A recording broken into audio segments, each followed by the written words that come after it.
हाथी की साहसिक यात्रा। एक समय की बात है, जंगल में एक छोटा सा हाथी रहता था जिसका नाम था मोती। मोती बहुत प्यारा और मेहनती था, लेकिन उसमें एक कमी थी, वो खुद पर विश्वास नहीं करता था। उसके पास बहुत बड़े बड़े कान थे, लेकिन वह सोचता था कि वह किसी भी काम में अच्छा नहीं कर सकता। एक दिन जंगल में एक बड़ा तूफान आया और जंगल के सारे जानवर डर गए। कुछ जानवरों ने अपने घरों को छोड़ दिया और सुरक्षित जगह की तलाश में दौड़ पड़े।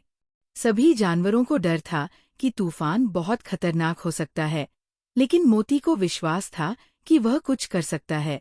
उसने सोचा, अगर मैं कुछ कोशिश करूं, तो शायद मदद कर सकूं। फिर मोती ने जंगल के सबसे पुराने और सबसे समझदार जानवर, बुजुर्ग गेंडे से पूछा, गेंडा अंकल, क्या मैं इस तूफान से बचने के लिए कुछ कर सकता हूँ? गेंडा अंकल ने हंसते हुए कहा, तुम एक बड़ा हाथी हो, मोती। तुम्हारे पास ताकत है।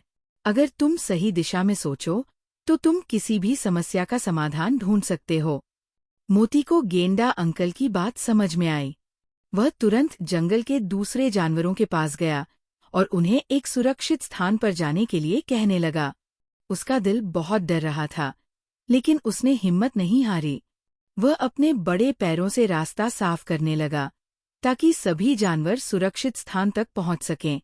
मोती ने जंगल के सभी रास्तों को अच्छी तरह से देखा, और जब एक बड़ा पेड़ टूटकर गिरने वाला था, तो उसने उसे अपने बड़े शरीर से खींच लिया और उसे रास्ते से हटा दिया।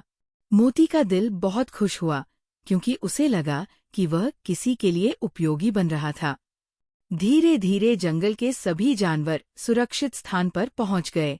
तूफान आया, लेकिन मोती ने अपनी मेहनत और साहस से सभी को बचा लिया। अब मोती को ये एहसास हुआ कि वह किसी भी स्थिति में अच्छे काम करने के काबिल है। उसने खुद पर विश्वास किया और ये साबित कर दिया कि अगर मन में विश्वास हो, तो कोई भी समस्या बड़ी नहीं होती। उसके बाद मोती जंगल में एक हीरो के रूप में पहचाना जाने लगा। वह कभी भी खुद पर संदेह नहीं करता था और हमेशा मदद करने के लिए तैयार रहता था। मोती ने ये सीखा कि खुद पर विश्वास और मेहनत से कोई भी मुश्किल आसान हो सकती है। सीख, जो भी काम तुम करना चाहते हो, उसमें खुद पर विश्वास रखो और मेहनत करो। किसी भी चुनौती का सामना साहस से करो, क्योंकि तुम्हें असीम शक्ति है।